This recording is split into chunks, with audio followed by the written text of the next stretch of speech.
In Your Shoes. Episode 1. Tell her or stay silent. Imagine this. Tomorrow morning, your best friend is getting married. She has spent an entire year planning the wedding. The venue is ready. Her family has flown in from different countries, and her wedding dress is hanging beside her bed. But tonight, you discover that the man she is about to marry has been hiding something from her. Something that could destroy the wedding, something that could end their relationship, and something that could make your best friend question whether she can ever trust you again. You have only one night to decide what to do. Would you tell her the truth, or would you remain silent? Your best friend's name is Maya. You have known her since you were 15. You were there when she experienced her first heartbreak. You helped her move into her first apartment, and when your own life fell apart, Maya was the person who stayed beside you. She knows your worst mistakes, your biggest fears, and the things you have never told anyone else. Maya trusts you more than almost anyone. That is why she chose you to be her maid of honor. Her fiancé Daniel always seemed like a good man. He was thoughtful, quiet, and dependable. He remembered birthdays. He treated Maya's parents with respect. And whenever Maya spoke about him, she seemed calmer, happier, more certain about her future. You believed she had finally found someone who would protect her heart, someone who would never lie to her, someone she could trust completely. The night before the wedding, everyone gathers at the hotel. Maya is upstairs with her family preparing for the ceremony. Daniel and his friends are downstairs checking the final arrangements. You are carrying several boxes into a private room when you notice a phone lying on a chair. It belongs to Daniel. You pick it up, intending to return it. At that moment, the screen lights up. A message appears. I still think about what happened between us. You stop moving. A second message arrives. Does Maya know the truth? For several seconds, you simply stare at the screen. You know you should look away. You know this is private. But before you can put the phone down, you notice that Daniel has left the conversation open. The messages are from a woman named Sophie. At first, their conversations seem harmless. They talk about work, music, and their families. Then the tone begins to change. Daniel tells Sophie that he feels trapped. He says Maya no longer understands him. Sophie tells him that she wishes they had met earlier. There are messages sent late at night, photographs that have been deleted, and plans to meet at a hotel. Then you find one final message from Daniel. It was sent 8 months ago. We have to end this. I love Maya, and I want to marry her. You do not know exactly what happened inside that hotel, but you know this was more than an ordinary friendship.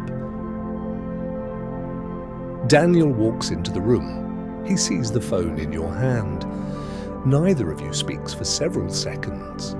Then he quietly closes the door. He tells you that it was a mistake. He says nothing physical happened. He admits that he met Sophie at the hotel, but claims that he left before anything happened between them. You ask why he was there in the first place. Daniel looks down. He explains that he and Maya were going through a difficult period. Maya's father had become seriously ill. He was frightened, exhausted, and emotionally distant from everyone around her. Daniel says he felt lonely. Sophie listened to him. She made him feel understood, but he insists that he ended the relationship 8 months ago. He says he has not spoken to Sophie since then. You ask him why she is messaging him on the night before his wedding. Daniel says she recently discovered that he was getting married.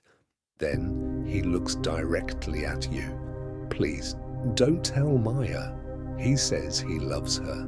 He says he has spent the past 8 months trying to become a better partner. He reminds you that hundreds of guests will arrive tomorrow. Maya's father has finally recovered enough to walk her down the aisle. Her parents have spent most of their savings on the wedding. Daniel says revealing the truth now would not only destroy their relationship, it would humiliate Maya in front of everyone she loves. Then he asks you a question. What good would telling her actually do? Daniel promises that Sophie is no longer part of his life. He asks you not to destroy their future because of a mistake he already regrets. But as he speaks, one thought remains in your mind. If it was truly over, why did he never tell Maya? You return Daniel's phone and leave the room. Upstairs, Maya is sitting in front of a mirror. Her wedding dress is hanging beside her. She smiles when she sees you. She asks whether you think Daniel will cry when she walks down the aisle. You try to smile, but you cannot stop thinking about the messages. Maya takes your hand. She tells you that she is nervous, not because she doubts the wedding, but because she knows that tomorrow will change her life forever.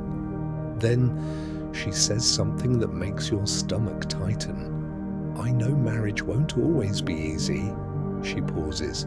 But the one thing I never have to question with Daniel is whether I can trust him. Maya looks directly at you. She asks if everything is all right. For one brief moment, you have the opportunity to tell her everything. But the words do not come, because once you reveal the truth, you cannot take it back. And if you stay silent, tomorrow morning, she will make the most important promise of her life, without knowing what you know. You have 3 choices. Choice 1. Tell Maya everything tonight. She deserves to know the truth before making a lifelong commitment. The wedding may be cancelled, her family may lose a large amount of money, and Maya may be humiliated in front of everyone she loves. But at least the decision will belong to her. She will be able to choose whether Daniel's actions can be forgiven. Choice 2. Give Daniel one final chance to confess. You could tell him that he must speak to Maya before the ceremony. That would force him to take responsibility instead of placing the burden on you. But what happens if he lies again? What if he minimizes the relationship? What if he tells Maya only part of the truth? And how would you ever know whether he had been completely honest? Choice 3. Stay silent. The relationship with Sophie ended 8 months ago. Daniel appears to regret what happened. Perhaps people can make serious mistakes and still genuinely change. Telling Maya could destroy a relationship that might otherwise become a happy marriage. But if she discovers the truth years later, she may ask why you allowed her to marry him without knowing. She may forgive Daniel, but she may never forgive you. There may be no perfect choice, but every choice has a consequence. What would you do?